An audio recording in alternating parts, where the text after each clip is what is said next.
नमस्कार, मैं हूं श्री नारायण तिवारी और आप देख रहे हैं नेशनल न्यूज। गुजरात की चर्चा किसी न किसी रूप में पूरे देश में होती रहती है, चाहे प्रधानमंत्री नरेंद्र मोदी हो, केंद्रीय गृह मंत्री अमित शाह हो या कोई और प्रमुख व्यक्ति हो।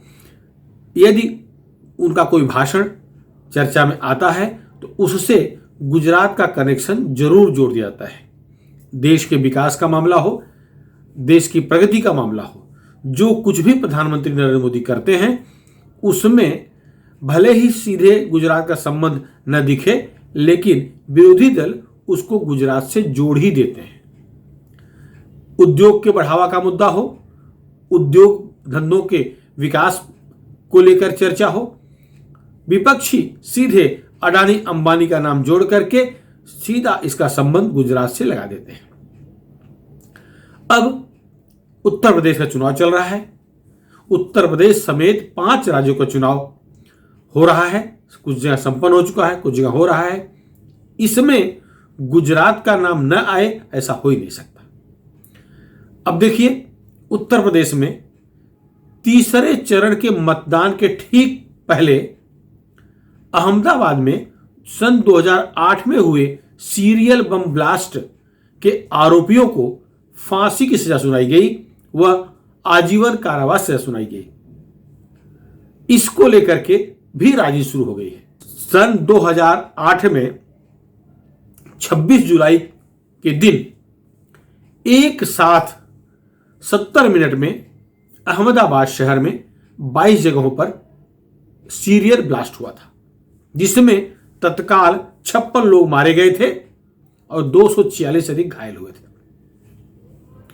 उसमें ऐसा कोई भी स्थान नहीं था प्रमुख जहां ब्लास्ट ना हुआ हो। इससे समूचा देश हिल गया था। देश ही क्या, विदेशों में भी इस सीरियल ब्लास्ट को लेकर के चिंताएं जताई जा रही थी। मूलतः गुजराती लोग जो विदेश बसे हैं वो तो चिंतित थे ही, लेकिन लोगों के जीवन जान माल की चिंता करने वाली एजेंसियां भी चिंतित थी, भारत की ही नहीं पूरे विश्व की। जिस तरह से ब्लास्ट हुआ, एक जगह हुआ कि वहां से घायलों को उठाने का काम शुरू हुआ नहीं कि तब तक दूसरी जगह ब्लास्ट होने की खबर आ जाती थी। महज 70 मिनट में 22 जगहों पर धमाके हुए थे। तो अब उस 2008 माने 14 साल बाद उस ब्लास्ट का परिणाम आया है, आरोपियों को सजा सुनाई गई है। आश्चर्य होगा कि 38 आरोपियों को फांसी की सजा दी गई है। अहमदाबाद स्पेशल कोर्ट के विशेष न्यायाधीश AR पटेल ने उस कांड के, सीरियल ब्लास्ट कांड के 38 आरोपियों को फांसी और 11 को आजीवन कारावास सजा सुनाई है। आप सोचते होंगे कि यह तो पुरानी खबर है, इसका चुनाव से क्या संबंध है?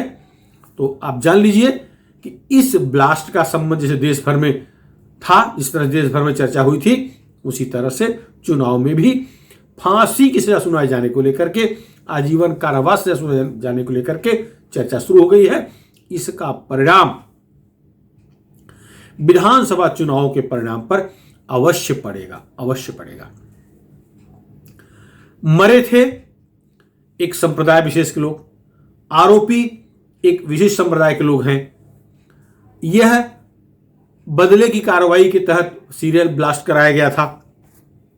इंडियन मुजाहिदीन इसमें शामिल था। सब क्लियर है, दूध का दूध, पानी का पानी हो चुका है।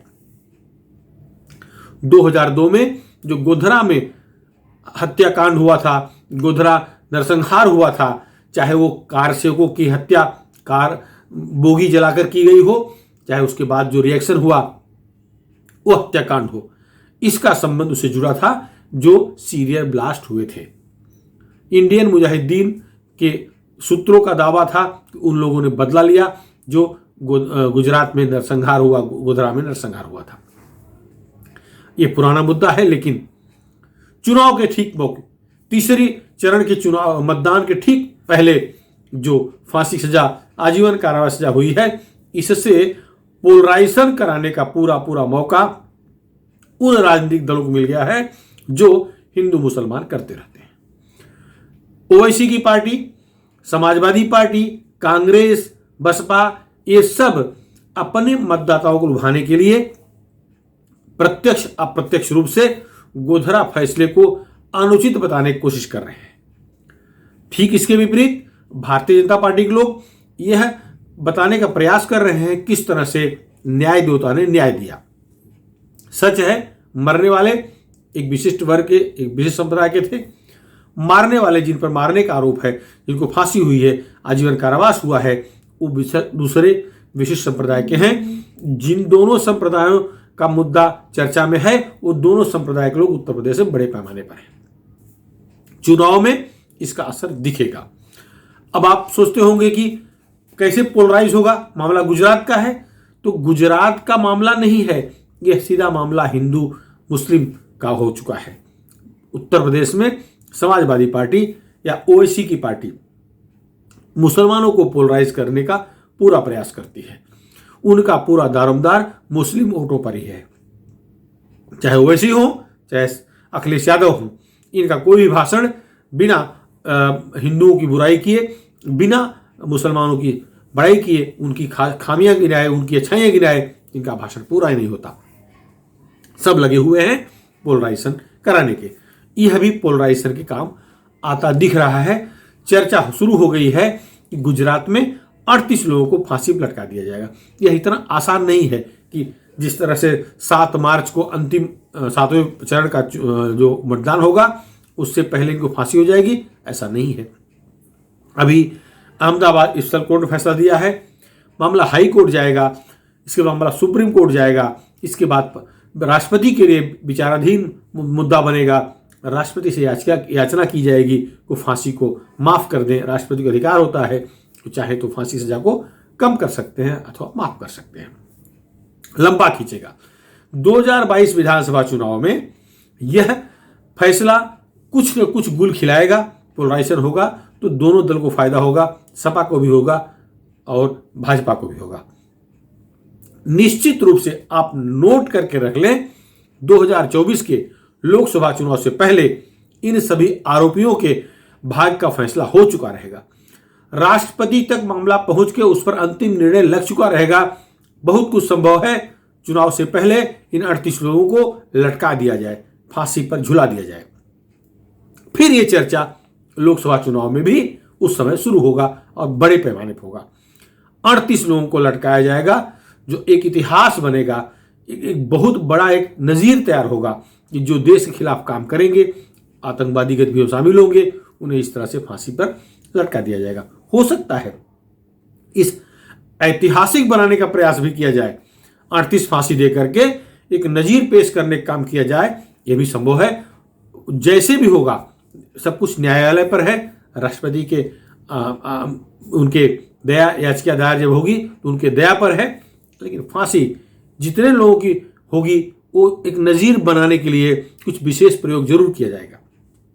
तो विधानसभा चुनाव में उत्तर प्रदेश के फांसी की सजाई का फैसला हुआ है, यह चर्चा का विषय बना हुआ है, यह पोलराइजेशन कारण बन रहा है। लोकसभा चुनाव से पहले इन सबको लटका करके एक दूसरे तरह से चर्चा शुरू होगी। लटकाना तो सुनिश्चित है, तो उस लोकसभा चुनाव में यह गुजरात का मुद्दा तब भी छाया रहेगा।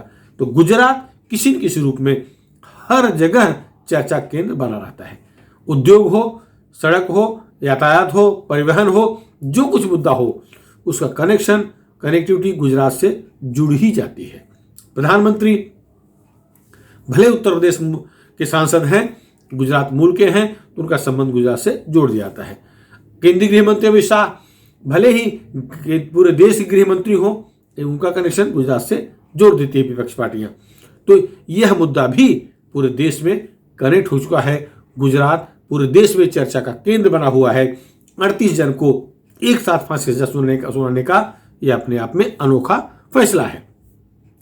देखिए आप, जब भी आतंकवादी गतिविधियां हुई हैं, जब भी इस तरह के नरसंहार हुए हैं, उस पर चर्चा देश में ही नहीं विदेशों में हुई है। लेकिन इसको लेकर के बड़े पैमाने पर देश और विदेश में दोनों चर्चा हुई थी। उस समय यह कहा गया था कि नरेंद्र मोदी को मारने के लिए यह पूरा षड्यंत्र रचा गया था, यह पूरी कॉन्स्पिरेसी रची गई थी। लेकिन नरेंद्र मोदी की भाग्य स्ट्रांग कि वो उनका बाल बांका नहीं हुआ। गुजरात के मुख्यमंत्री तो रहे, आज भारत के प्रधानमंत्री हैं, लेकिन उनके ही प्रधानमंत्री रहते ही इसकी सजा का ऐलान हुआ है और उनके प्रधानमंत्री रहते ही इन्हें फांसी पर झुला दिया जाए, लटका दिया जाए, ऐसी भी मांग शुरू हो चुकी है। आप अगर नाम देखेंगे तो आपको जो हैरानी नहीं होगी, यह एक्सपेक्टेड ही है। उदाहरण के लिए हमारे 38 लोगों का नाम गिनाना तो उचित नहीं है, आप सबको नाम पढ़ चुके जान रहे होंगे, लेकिन सबके सब मुसलमान हैं, सब आरोपी मुसलमान हैं जिन्हें फांसी की सजा सुनाई गई है या जिन्हें आजीवन कारावास हुआ है। फिलहाल इस मुद्दे पर इतना ही। आपको हमारा वीडियो कैसा लगा, पसंद आया हो तो आप इसे जरूर अपने मित्रों में शेयर करें और अपनी राय हमारे चैनल के कमेंट बॉक्स में जरूर लिखें। और हाँ, यदि अभी तक आप हमारे चैनल को सब्सक्राइब न किए हों तो सब्सक्राइब जरूर कर लें, जिससे कि हम जो भी वीडियो बनाएं वो पोस्ट करें आपको तत्काल मिल जाए। धन्यवाद।